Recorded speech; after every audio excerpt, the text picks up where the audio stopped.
UI အစီအစဉ်တိုင်းမှာဖျားသခင်ဝိညာဉ်တော်သွန်းလောင်းတာကျွန်တော်အထူးခံစားရတယ်ဖျားရှင်ကကျွန်တော်ရောက်စီတိုင်းကိုတုတ်ထိတယ်ချီးမွမ်းကိုးကွယ်ခြင်းမှာအထူးလွတ်မြောက်ခြင်းခံစားရတယ်ကျွန်တော်ဒီကိုးကွယ်နေရင်နဲ့ဝိညာဉ်ထဲမှာဗာမြင်ရလဲဆိုတော့ဒီကနေပြပိတ်သိစီစင်းနေတာကိုကျွန်တော်တွေ့ရတယ်ဘုရားသခင်ရဲ့ပိတ်သိစီကအရောက်ချင်းစီတိုင်းရဲ့အသက်တာကိုဆူဆွတ်စေမှာဖြစ်ပါတယ်ကျွန်တော်ရဲ့အသက်တာမှာလိုအပ်သောအရာဘုရားသခင်ကအတိအဆုံးဖြစ်ပါတယ်ဆိုတော့ကျွန်တော်ဒီဖခင်များနဲ့ပတ်သက်ပြီးတော့activity ဦးဆောင်ပြီး breakthrough team ကိုလည်းအထူးပဲကျေးဇူးတင်တယ်ဖျားရှင်ကောင်းချီးပေးပါစေအချို့သောသူတွေရဲ့ရင်တွင်းဖြစ်စကားတွေပေါ့နော်အင်မတန်မှကျွန်တော်ကိုယ်တိုင်လည်းအဖေမရှိတော့တဲ့အခါမှာပေါ့နော်2022ခုနှစ်ကအဖေဘုန်းတော်ဝင်စားတယ်ခေါ်ရမှုချင်းခံရပြီးတဲ့နောက်ပိုင်းအဖေလို့လောကမှာခေါ်စရာမရှိတော့ပေမဲ့အဖေရဲ့မြတ်တာကိုခံစားရတယ်အဖေအတွက်ဆုတောင်းပေးကြတဲ့အရာတွေအဖေကတင်ချင်းရပါစေအဖေကိုဒီနေ့ထိအပြစ်မှမပြောဖြစ်ပေမဲ့ဒီကနေပြီးတော့ဒီ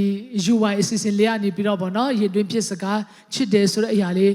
ပြောတဲ့အရာလေးတွေလည်းကျွန်တော်တွေ့ရတယ်အခုနောက် activity ဦးဆောင်တဲ့အချိန်မှာဖတ်သွားတဲ့အရာတွေလည်းတွေ့ရတဲ့အခါမှာအင်မတန်မှဝမ်းမြောက်တယ်ရောက်စီတိုင်းရဲ့အသက်တာဒီလောကမှာဖခင်ရှိနေတဲ့သူတွေပဲဖြစ်ဖြစ်ဖခင်မရှိတော့တဲ့သူတွေပဲဖြစ်ဖြစ်ဖခင်မြတ်တာမခံစားရတဲ့သားသမီးတွေပဲဖြစ်ဖြစ်အရောက်စီတိုင်းဘုရားသခင်ကတင်တို့ကိုချစ်ပါတယ်ကျွန်တော်ကိုယ်တိုင်ကကိုဖက်ကနေပြီးတော့တခါတလေကျကျေးဇူးတင်တယ်လို့ပြောဖို့တောင်မှကျွန်တော်တို့အကြောင်းရှာရင်ရှာလို့မရတဲ့အချိန်မှာအခုနတချင်းလို့ပဲကိုတော့ကျွန်တော်မချစ်နိုင်ဘူးကိုတော့မချစ်တတ်ဘူးဝိညာဉ်တော်ဖျားကျွန်တော်ကိုသွန်သင်ပေးပါဝိညာဉ်တော်ဖျားကရောက်စီတိုင်းကိုစကားပြောပြီးတော့သူ့ရဲ့မေတ္တာဖျားသခင်ရဲ့မေတ္တာရောက်စီတိုင်းပေါ်မှာညှို့လောင်းဖို့ရတဲ့ဖျားရှင်တာရဲ့ကောင်းချီးပေးပါစေဒီနေ့နှုတ်ကပတ်တော်ကောင်းစင်ကိုတော့ကျွန်တော်ဘိသိက်စီလို့ကျွန်တော်ပေးထားပါတယ်ဒီတလုံးမှာအထူးသဖြင့်ကျွန်တော်ခံစားရတဲ့အရာကဘာလဲဆိုတော့ကျွန်တော်ရဲ့အသက်တာမှာဘယ်အရာကကျွန်တော်တို့ကိုထိမ့်ချုပ်နေတယ်လဲဘယ်အရာကကျွန်တော်တို့ကိုမောင်းနေတယ်လဲဆိုတဲ့အရာပေါ့နော်အများကြီးကျွန်တော်အသက်တာမှာစဉ်းစားမိတယ်အချို့သောသူတွေကသူတို့ရဲ့တော်ခြင်းအချို့သောသူတို့ရဲ့အစွမ်းစသူတို့ရဲ့လှုပ်ဆောင်နိုင်ခြင်းတွေကသူတို့ကိုမောင်းနှင်ပြီးတော့ရောက်တဲ့တလောက်သူတို့ရောက်တယ်ဒါပေမဲ့အမှန်တကယ်အခြေအနေတစ်ခုခုကြုံတဲ့အခါမှာအဲ့ဒီအရာတွေကကျွန်တော်တို့ကိုမကာကွယ်နိုင်တဲ့အချိန်အဲ့ဒီအရာတွေကကျွန်တော်တို့ကိုဆက်ပြီးတော့ရှေ့ဆက်တိုးဖို့ရအတွက်မလုံဆောင်ပေးနိုင်တဲ့အချိန်တွေရှိတယ်ဆိုတော့ကျွန်တော်ခံစားရတဲ့အခါမှာဒီနှုတ်ကပတ်တော်ဒီနေ့နှုတ်ကပတ်တော်လေးကကျွန်တော်အားလုံးယဉ်နေပြီးသားချမ်းပိုက်ထဲကပဲကျွန်တော်ဝင်ခပေးသွားမှာဖြစ်တယ်အဲ့ဒါကတော့ကျွန်တော်ဆာလ23ဖြစ်ပါတယ်ဆာလ23ကတော့ကျွန်တော်အားလုံးအလွတ်လေးရတယ်ကျွန်တော်အားလုံးငယ်စဉ်ကလေးကနေပြီးတော့ကျွန်တော်ရွတ်တဲ့ချမ်းပိုက်ဖြစ်ပေမဲ့ဒီအရာကိုအသက်တဖန်ဘုရားသခင်ကကျွန်တော်ကိုစကားပြောတဲ့အရာလေးပေါ့နော်ဒီအရာလေးကိုကျွန်တော်နည်းငယ်ခွန်အားပေးချင်တာဖြစ်ပါတယ်ကျွန်တော်တို့ဒီအာနေတတ်တော်သူတွေဖြစ်တယ်ကျွန်တော်တို့ဒီလဲချတတ်တော်သူတွေဖြစ်ပါတယ်ကျွန်တော်တို့ဒီဟေရှာယထဲမှာစင်ပါပြောတယ်လေဆိုငါတို့အားလုံးကတဲ့တိုးတွေကဲ့သို့တငီတငွတ်တွေပြောချင်အောင်တငီတငွတ်တွေလမ်းလွဲကြတယ်ကျွန်တော်တို့ဒီဗာလဲတငီတငွတ်တွေလမ်းလွဲတတ်တော်သူတွေဖြစ်တယ်ကျွန်တော်တို့ဒီဖခင်ရဲ့အလိုကိုတော့မှဆောင်တတ်တော်သူမဟုတ်ဘူးတငီတငွတ်တွေလမ်းလွဲတတ်တော်သူတွေဖြစ်တယ်အဲ့ဒီအချိန်မှာကျွန်တော်အသက်တာမှာအလိုအဆုံးသောအရာကပါလဲဆိုတော့ကျွန်တော်ကိုလမ်းပြမဲ့ရှင်လိုအပ်တယ်ကျွန်တော်ကလမ်းမှန်ကိုပို့ဆောင်မဲ့သူတမန်တရားကိုလမ်းပြမဲ့သူတယောက်တော့လိုအပ်တယ်ဆိုတဲ့အရာကိုခံစားရတဲ့အခါမှာဒီချမ်းပိုက်လေးကကျွန်တော်အသက်တဖန်ပြန်လေပြီးတော့ခွန်အားဖြစ်လာတယ်။ဘာနဲ့အစားပြုတ်တယ်လဲဆိုထာဝရဘုရားသည်ဗာလဲငါဤတိုးထိပ်ဖြစ်တယ်။ဘုရားသခင်ကငါ့ကိုထိန်းချောင်းတော်သူဖြစ်တယ်။ဘုရားသခင်ကငါရဲ့အသက်တာကိုမောင်းနှင်တော်သူဖြစ်တယ်။ဘုရားသခင်ကငါရဲ့တိုးထိပ်ဖြစ်တယ်လို့ပြောတဲ့အခါမှာဒါဝိမင်းကြီးကဂုဏ်ယူစွာနဲ့ပြောတာဖြစ်တယ်။ဒီနေ့အဖြစ်ပြောမယ်ဆိုရင်တိုးထိန်ကတိုးတွေကိုထိန်းတဲ့အခါမှာတိုးရဲ့လိုအပ်သမျှတိုးပင်နေရာကိုသွားရမလဲတိုးဘယ်ဘက်မှာ ရွှေ့ရမလဲဘယ်ဘက်ကိုခွာရမလဲဘယ်ဘက်မှာတော့အန္တရာယ်ရှိတယ်လို့ပြောတဲ့အခါမှာပြောချင်တာကသိုးကအဲ့ဒီသိုးထင်းရဲ့ control အောက်မှာသူရှိတယ်ဆိုတာကိုသူသိတဲ့အခါမှာထာဝရဘုရားကငါရဲ့သိုးထင်းဖြစ်တယ်ကျွန်တော်ရဲ့အသက်တာမှာဘယ်အရာကကျွန်တော်ကိုထိန်းချောင်းနေတယ်လဲဘယ်အရာကိုသင်ရဲ့အသက်တာထိန်းချုပ်ဖို့ရအတွက်ထိန်းချောင်းဖို့ရအတွက်သင်ခွင့်ပြုထားတဲ့အရာကဘာလဲသင်အမှန်တကယ်ပဲဖခင်သခင်ကိုကိုတော်ကကျွန်တော်ရဲ့သိုးထိန်းဖြစ်တယ်ဆိုပြီးတော့သင်ယုံကြည်နဲ့တရားရခံတော့ဖခင်သခင်ရဲ့ control ကိုသင်ခံယူသလားဖခင်သခင်ရဲ့ထိန်းချောင်းခြင်းဖခင်သခင်ကိုသင်စိတ်ချလက်ချနဲ့ဖခင်သခင်ရဲ့ပို့ဆောင်တဲ့နေရာတိုင်းမှာလိုက်လျှောက်ပါမယ်လို့ပြောတဲ့သူတွေကသိုးထင်းကိုစိတ်ချလက်ချတရားရခံတော့အနှံတော်သူဖြစ်တယ်တခါတလေကျကျွန်ဘုရားသခင်ကငါရဲ့သိုးထင်းဖြစ်တယ်လို့ပြောပေမဲ့ကိုသွားချင်တာသွားတယ်တခါတလေကျကိုလှုပ်ချင်တာကိုစိတ်ဆုံးဖြတ်ချင်တာဆုံးဖြတ်တယ်သိုးထင်းရဲ့စကားကိုလည်းနားမထောင်မနဲ့သွားတဲ့ချိန်တွေမြောက်များစွာရှိတယ်သင်ရဲ့တက်တာကိုဘယ်အရာက control လုပ်တယ်လဲပစ္စည်းတစ်ခုတစ်စုံတစ်ခုလားဒါမှမဟုတ်လူတစ်ဦးတစ်ယောက်လားဒါမှမဟုတ်ရင်တခါတလေကျွန်တော်တို့ရဲ့ emotion ကျွန်တော်ရဲ့ခံစားချက်ပင်လေကျွန်တော်ရဲ့ controller ဖြစ်တတ်တယ်ထာဝရဘုရားကငါရဲ့သိုးထိန်ဖြစ်တယ်လို့ပြောတဲ့အခါမှာဘုရားသခင်ကကျွန်တော်ရဲ့အသက်တာတစ်ခုလုံးကိုထိန်းချုပ်တော်သူဖြစ်တယ်ဘုရားသခင်ကကျွန်တော်ရဲ့အသက်တာတစ်ခုလုံးကိုမောင်းနှင်တော်သူဖြစ်တယ်အဲဒါကြောင့်သင်ရဲ့ဘဝသင်ရဲ့အသက်တာကိုမောင်းနှင်ဖို့ရအတွက်သင်ဘသူကိုစိတ်ချတယ်လေသင်ရဲ့ feeling သင်ရဲ့ခံစားချက်ကိုငါရဲ့အသက်တာကိုမောင်းနှင်ပါစေဆိုပြီးတော့သင်ရဲ့ခံစားချက်နောက်ကိုပဲသင်လိုက်နေသလားအဲ့ဒါကြောင့်ဒီထာဝရဘုရားဒီငါဤသိုးထိန်ဖြစ်တယ်လို့ပြောတဲ့အခါမှာအမြဲတမ်းလေးနဲ့ဒါဝိကတော့ခုချိန်မှာတော့နောက်ဘုရားသခင်ပေးတဲ့အခါမှာသူရှင်ဘင်ဖြစ်သွားတဲ့အခါကျတော့ဒါဝိမင်းကြီးလို့ပြောလို့ရှိရပါတော့ဒါဝိကတော့သူကဂုဏ်ယူစွာနဲ့ပြောတယ်ဘုရားသခင်ကငါရဲ့သိုးထိန်ဖြစ်တယ်ဟာလေလုယာသင်ရဲ့အသက်တာမှာကျွန်တော်ရဲ့အသက်တာမှာဘုရားသခင်ကငါရဲ့သိုးထိန်ဖြစ်တယ်လို့သင်ပြောနိုင်အောင်စိတ်ချလက်ချနဲ့ဂုဏ်ယူစွာနဲ့သင်ပြောနိုင်ဖို့ရအတွက်ကတခုတော့လိုအပ်တယ်အဲ့ဒါကဘာလဲဆိုအဲ့ဒီကိုယ့်ရဲ့အသက်တာတစ်ခုလုံးပေးအပ်ရမယ်သူအသက်တာတစ်ခုလုံးကိုထိန်းချုပ်ခံရမယ်သူကဘယ်လိုလူမျိုးလဲဘယ်လိုဖျားမျိုးလဲဆိုတာသင်သိတယ်ဆိုတော့သင်ရဲ့အသက်တာတစ်ခုလုံးကိုသင်ပုံအပ်ရမှာဖြစ်တယ်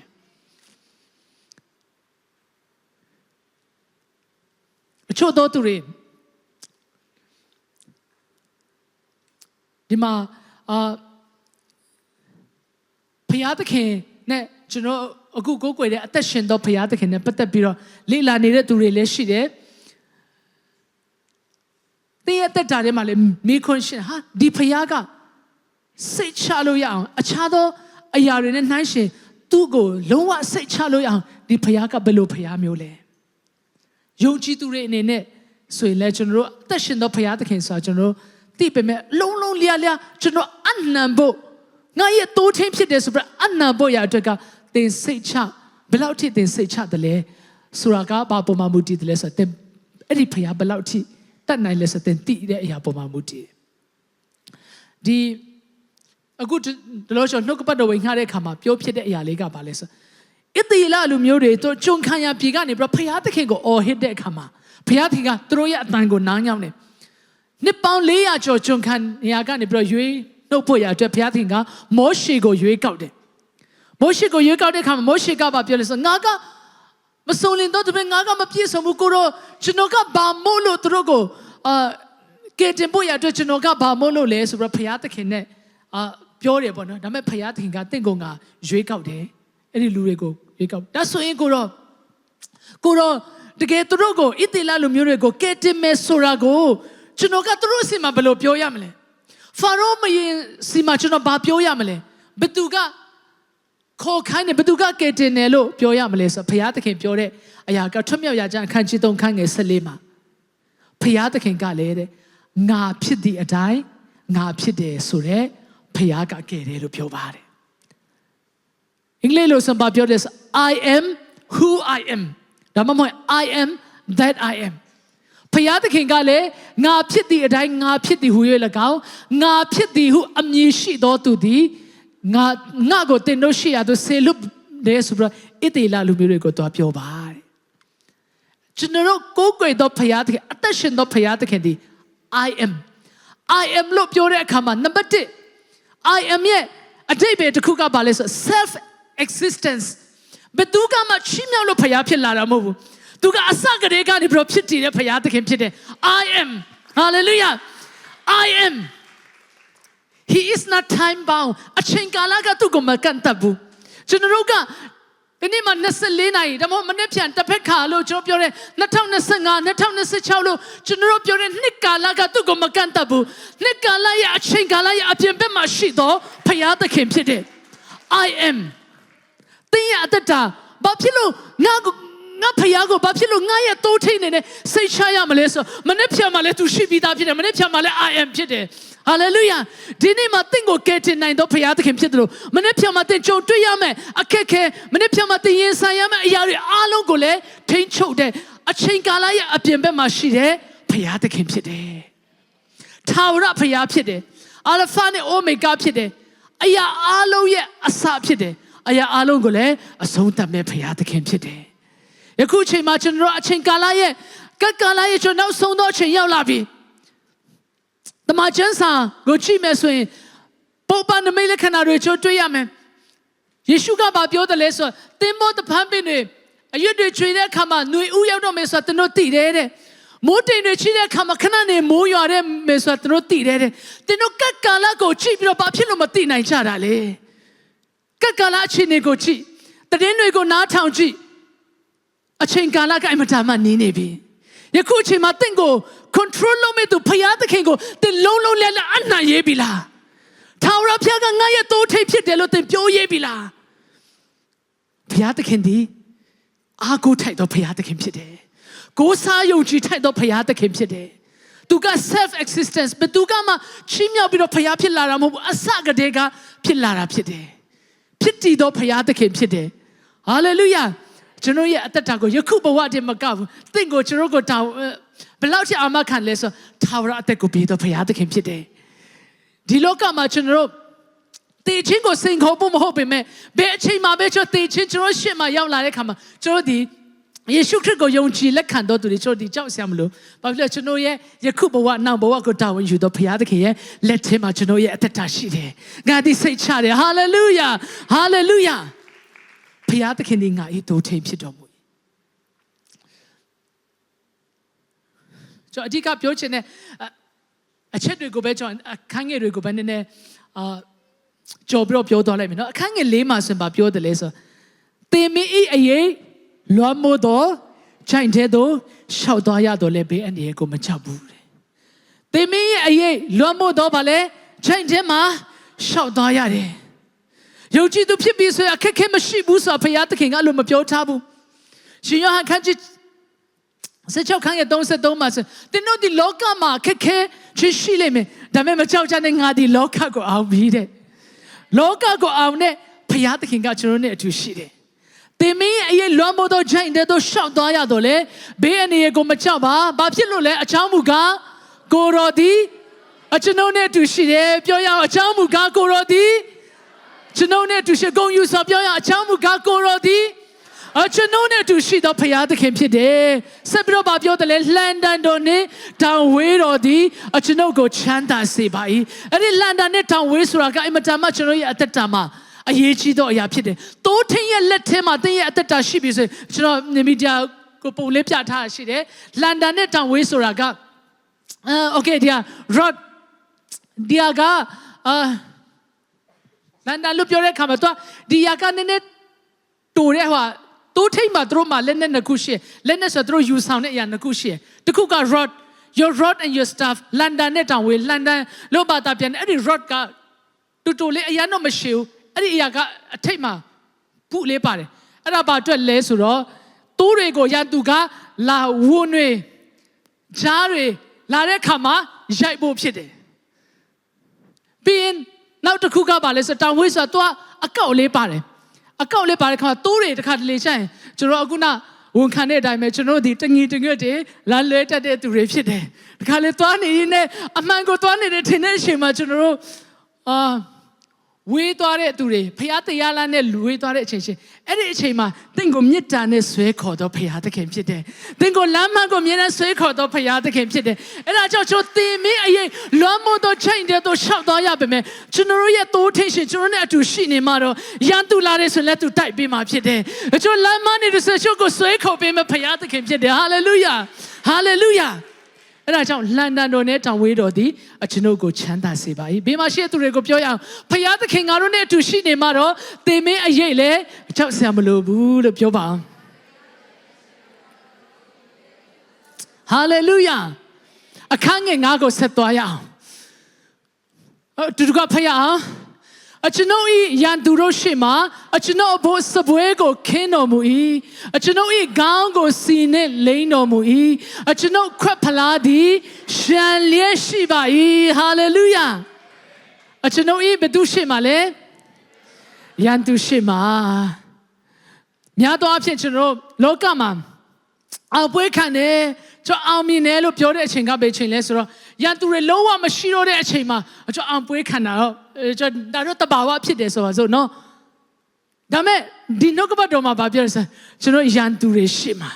ကျွန်တော်ကိုစပွဲခင်းပေးတယ်သင်ရဲ့အသက်တာမှာပြဿနာဖြစ်အကုန်လုံးမရှိတော့မှပဲသင်ကကောင်းမွန်စွာနဲ့စားတော့ရမယ်လို့မထင်ပါနဲ့ဖခင်သခင်ကရန်သူတွေအခက်ခဲတွေရှိနေတဲ့အချိန်မှာပြင်လေဖခင်သခင်ကတင့်တဲ့စပွဲကိုခင်းပေးမယ်ဖခင်သခင်ဖြစ်တယ်ဖခင်သခင်ကငါ့ကိုစပွဲခင်းပေးတယ်လို့ပြောတဲ့အခါမှာဖခင်သခင်ကအင်ရှင်ဖြစ်တယ်သင်က VIP ဖြစ်တယ်ဟာလေလုယာ VIP host ကဖခင်သခင်ဖြစ်တယ်ဖခင်သခင်ကတင့်ကိုစပွဲခင်းပေးတယ်ဘယ်သူရှိမှလဲရန်သူတွေရှိမှရန်သူတွေရှိမှအေးစစ်စစ်နဲ့စားတော့ရုံပဲချိုးခုခွေတဲ့ဘုရားသခင်ဒိုးထင်းရှင်ဘလောက်ကောင်းမြတ်လဲဟာလေလုယာဟာလေလုယာသင်တတ်မှာပြဿနာရှိနေတယ်ဆိုရင်ကိုရောဒီပြဿနာလို့ကျွန်တော်ဆိုတော့ပြဿနာကိုဖြေရှင်းပေးနိုင်တဲ့ဘုရားသခင်ဖြစ်တယ်ဒါပေမဲ့အဲ့ဒီပြဿနာကြားမှာပြင်လင်ချိုးကိုချီးမွမ်းစေတဲ့ပြဿနာကြားထဲမှာပြင်လင်ချိုးကိုကောင်းချီးပေးနိုင်တဲ့ဘုရားသခင်ဖြစ်တယ်ဟာလေလုယာဟာလေလုယာဘုရားသခင်ဒီကောင်းမြတ်သောဘုရားသခင်ဖြစ်တယ်ပြီးတော့ဘာပြောလဲကျွန်တော်ခေါင်းကိုစီနဲ့ပိတ်သိတော်မူ၏ဒီအရာကလည်းမတမလိလာလေးပို့ပြီးတော့ချုံမိန်လေးဖြစ်တယ်ပို့ပြီးတော့လေးနဲ့လေးဖြစ်တယ်သူ့ရဲ့သဘောတဘာဝကလေသူ့ရဲ့သဘောတဘာဝကသူတို့ကဒီ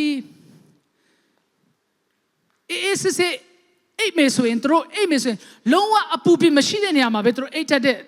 အကောင်မျိုးဖြစ်တယ်တိုးတွေအရန်ကြောက်တဲ့အရာတစ်ခုရှိတယ်အဲ့ဒါကဘာလဲဆိုတော့သူတို့ရဲ့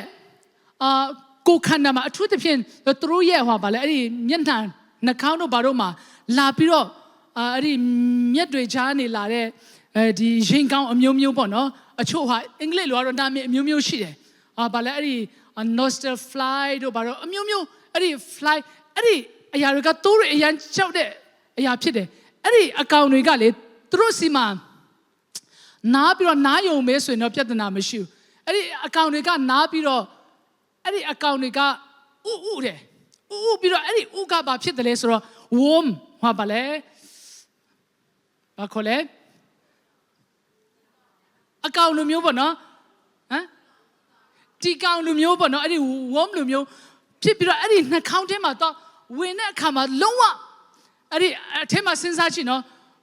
ကိုယ့်ရဲ့နှာခေါင်းမှာတခုခုရှိနေမှာအရင်ကိုမနေတတ်ဘူးလေနော်မနေတတ်ဘူးခေါင်းတွေခါဟာမျိုးမျိုးကျွန်တော်တို့လှုပ်တတ်တယ်အဲ့ဒီသိုးတွေချတော့သူတို့ကာကွယ်တတ်တဲ့အကောင်မျိုးမဟုတ်ဘူးအဲ့ဒီအရာသူတို့ရဲ့နှာခေါင်းပေါက်ကနေပြီးတော့အဲ့လိုဥတွေအဲ့ဒီ fly ရင်ကောင်အမျိုးစားပေါ့နော်အဲ့ဒီလေးကောင်လေးတွေကဥပြီးတော့သူတို့ရဲ့နှာခေါင်းထဲမှာဝင်လာပြီဆိုရင်ဘာဖြစ်လဲဆိုတော့သူတို့လုံးဝမနေတတ်တော့အထဲမှာရားတယ်လုံးဝမခံချစ်မခံတာဖြစ်တဲ့အခါမှာအချို့ကောင်တွေကဘာလို့တလဲဆိုသူတို့အဲ့ဒီအထဲမှာရှိတဲ့ဒီအရာ irritate ဖြစ်တဲ့ဟာပေါ့နော်အနောက်ရှက်ဖြစ်တဲ့အရာကိုတက်တာဖို့ရအတွက်သူတို့ဘေးမှာသူတို့နားမှာရှိတဲ့အပင်တွေမှာသူတို့ခေါင်းတွေဆောင်းတယ်အချို့တော့သူတွေဂျုံတွေတိုးပြီးတော့ပေါ့နော်ဂျုံတွေတိုးပြီးတော့အဲ့လိုလုပ်တယ်အချို့တော့အရာနဲ့အခြေအနေဆိုတဲ့သူတွေဆိုရင်အဲ့ဒီနိုင်ရန်တို့ဟာကြောက်ကဘာတို့မှာသွားပြီးတော့တိုက်တဲ့ခါမှာအချို့ကောင်တွေဆိုသေတယ်အဲ့ဒီအရာ ရှိတဲ့ခါမှာအရန်ကြောက်တဲ့တိုးတွေကလေအဲ့ဒီကအရန်ကြောက်တဲ့ခါမှာအဲ့ဒီအရာမရှိအောင်လို့တိုးတွေကတိုးထင်းကတိုးတွေကိုအမြဲတမ်းပါလို့တလဲဆိုစီအမြဲတမ်းလိမ့်ပေးတယ်စီအမြဲတမ်းလိမ့်ပေးတဲ့ခါမှာအဲ့ဒီစီချိုးပြီးတော့ရှိနေတဲ့အချိန်မှာအဲ့ဒီအကောင်တွေကဥအချိန်မရအောင်အမြဲတမ်းချိုးပြီးအဲ့ဒီမှာအဲ့ဒါကြောင့်တိုးထင်းတွေကတိုးကိုအမြဲတမ်းစီနဲ့လိမ့်ပေးတာဖြစ်တယ်ဆိုတော့ကျွန်တော်ရဲ့အသက်တာထဲမှာလေဒီကျွန်တော်ကိုနှောက်ရှက်မဲ့စာဒမနကားတဲ့ဘယ်လိုလဲဆိုဟောက်တော့ချင်းတဲ့ကတော့သင်အဘေသူကိုဝါမျိုးရမလဲဆိုအမြဲတမ်းစောင့်ကြည့်တယ်တဲ့ဒါကြောင့်မာနကိုအခွင့်မပေးချမ်းနေဆိုအဲ့ဒီနားတဲ့အချိန်မှာကျွန်တော်ရဲ့အသက်တာထဲမှာလာပြီးတော့ဝင်ရောက်နေရာယူတဲ့အခါမှာကျွန်တော်ရဲ့အသက်တာအချို့သောသူတွေလူငယ်မြောက်များစွာရဲ့အသက်တာလေးဟာဒီခံစားချက်ကြီးကဘယ်လိုဖြေရှင်းရမလဲငါဘယ်လိုလုပ်ရမလဲမသိအချို့သောသူတွေကအမျိုးမျိုးအဖြေရှာကြတယ်ပေါ့နော်အခုနတိုးတွေလိုမျိုးအခုနအပင်နဲ့ခေါင်းဆောင်တဲ့သူရှိမယ်ခြုံထဲမှာတိုးတဲ့သူရှိမယ်အချို့သောသူတွေဒီထက်ပိုချမ်းပြီးတော့ကိုယ့်ရဲ့အသက်တာငါအသက်ရှင်တာလဲဘာမှအတိတ်ပဲမရှိတော့ပါဘူးဆိုပြီးတော့ခံစားတဲ့သူတွေလည်းမြောက်များစွာရှိတယ်ဒါပေမဲ့အဖြေတစ်ခုရှိတဲ့ဒီနေ့ကျွန်တော်ပြောချင်တယ်အဲ့ဒါကတော့တိုးထင်းရဲ့ဗိသိက်စီဖြစ်တယ်အဲ့ဒီတိုးထင်းရဲ့ဗိသိက်စီက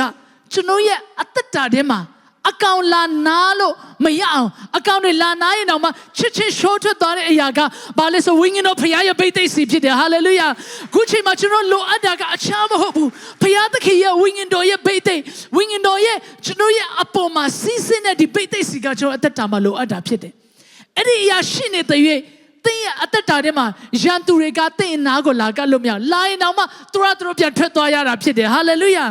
အဲ့ဒါကြောင့်ကျွန်တော်ရဲ့အသက်တာထဲမှာအလိုအဆုံးကထိုဝိညာဉ်တော်ဖခင်ရဲ့ဗိသိက်ဖြစ်တယ်ဝိညာဉ်တော်ဖခင်ရဲ့မဆာခြင်းဖြစ်တယ်ဝိညာဉ်တော်ဖခင်ရဲ့အတူပါရှိခြင်းဖြစ်တယ်အဲ့ဒါကြောင့်ကျွန်တော်ရဲ့နေ့စဉ်လူငယ်တွေရဲ့အသက်တာမှာဖခင်သခင်နဲ့တေဝေးကွာတဲ့အချိန်မှာစာတမန်ကတင့်ရဲ့အနားမှာလာပြီးတော့နေရာယူဖို့ရအတွက်ဒီနေရာရမလားဆိုပြီးတော့ယူဖို့ရအတွက်လှုပ်တဲ့အချိန်မှာသင်သာဝိညာဉ်တော်နဲ့အမြဲတမ်းဗိသိက်နဲ့အမြဲတမ်းဝိညာဉ်တော်ဖခင်ရဲ့ဖြစ်ခြင်းအမြဲတမ်းရှိနေတယ်ဆိုရင်စာတမန်ကတင့်ရဲ့အသက်တာနေရာယူလို့မရဘူး